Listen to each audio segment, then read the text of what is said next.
this is my rendition of the Four Noble Truths. I am an aspiring Buddhist, I guess. I'm doing the best I can to, try to live by the precepts, develop a sense of ethics, practice meditation, and hopefully cultivate wisdom at some point. But I fail every single day with regards to Buddhism. It is not easy to try to work with a mind like mine. I have a traumatic brain injury, but like everybody else, I'm also struggling with the same habituation, this issue with anger and impulsivity, and not giving in to anger when anger arises. This has been my chief struggle in this lifetime. Anger consistently co opts my intelligence. I don't mean for it to. I continue to create this pattern where I'll develop really good karma, I'll develop a really good relationship with someone, and then I get angry. And within seconds of getting angry and saying the wrong thing or speaking from that place of anger, even though what I'm saying might be true, it's hurtful. And it destroys, it incinerates that relationship. It's like an inferno that just burns everything up that I spent years trying to cultivate and create.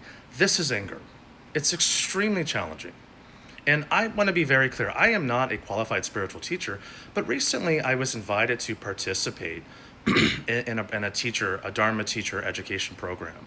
And I started to go through the process and, get interested in the idea of actually teaching the Dharma. And then a couple of days before the start of that class, the teacher leading it, who I had developed a relationship with on YouTube, her name is Venerable Yantin. She's a wonderful teacher, absolutely no hate to her whatsoever, but she unenrolled me from that course because, of course, in the past, I let my anger get the better of me and I ruined that relationship and I did not respect her boundaries. And I'm just simply putting that out there because I feel like I will never be a qualified spiritual teacher in this lifetime, nor do I think anyone should necessarily listen to my advice. But I can give people I can show an aspect of Buddhism that is incredibly challenging. Like what it actually is to suffer from a disability like mine and try to persevere in the light of very difficult circumstances. Every relationship I have ever had has ended. Sorry, I don't mean to cry, but I work really hard to cultivate these relationships, and I care deeply about being a good person. And inevitably, I fail.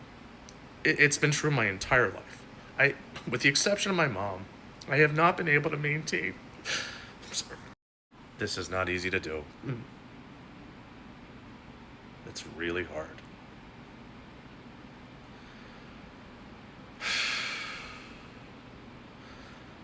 If you're going to study Buddhism, I would start with the Four Noble Truths. There is suffering. There is a cause to suffering. There is an end to suffering. And there is a path out of suffering. Just start with that. And then I think the most important thing the Buddha taught actually is loving kindness. Loving kindness toward ourselves.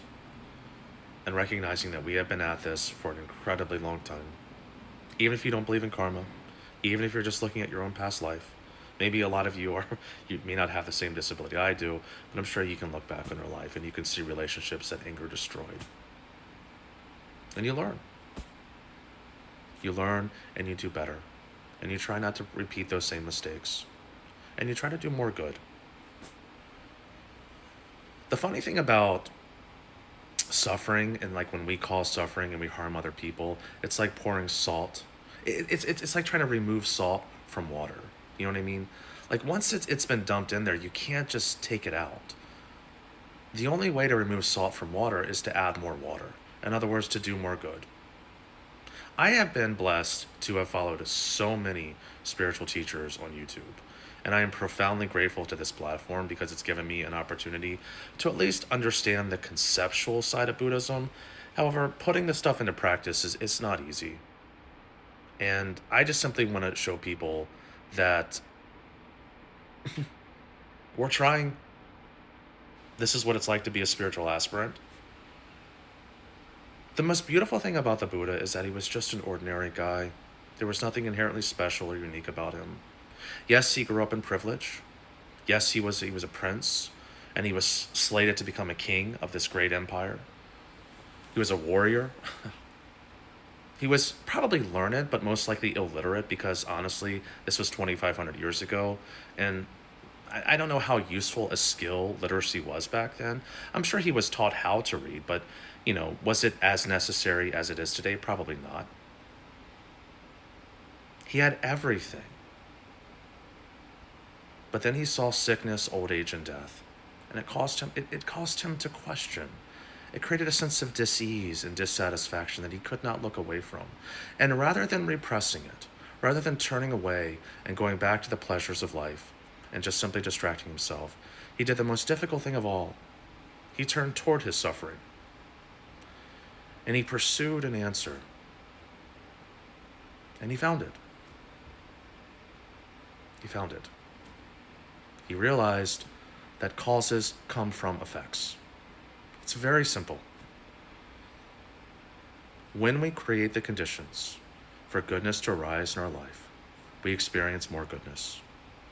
When we, through our own actions, create the causes for suffering to occur in our life, we suffer. So by understanding the roots of suffering, we can sever those roots and we experience less suffering as a result. So for me personally, I'm vowing to do my very, very best not to act from anger ever again. When I get angry, I'm simply going to lie down. I'm going to wait for the anger to pass completely. And I'm 44 years old. It's taken me 44 years to realize this. This is not easy, and no one should think it is. I love you very much for watching this, to whoever watches this. I get like 5 or 6 people on YouTube that actually watch my videos, so if you're one of them, thank you for watching this far. I'm going to do my very best, and I hope I inspired people to at least persevere.